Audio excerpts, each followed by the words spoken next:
Iran has announced a 2-week ceasefire with the United States, with its leadership directing all military units to halt firing while negotiations move forward.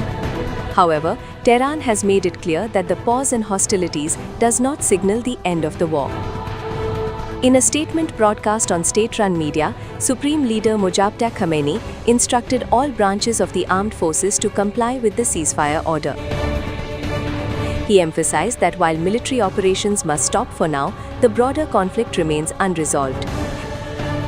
Ceasefire with a clear warning.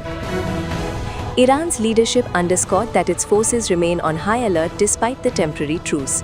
The Supreme National Security Council stated that the ceasefire should not be interpreted as a conclusion to the war, warning that any action by the US or Israel would be met with a strong response. Officials reiterated that Iran's hands remain upon the trigger, signaling readiness to resume military action if required. The leadership described the current situation as a strategic pause rather than a settlement. Negotiations and key demands.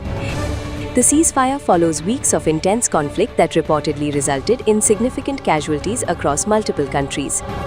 Iran claimed that it has achieved most of its war objectives and placed its position on the negotiating table through a revised 10-point proposal.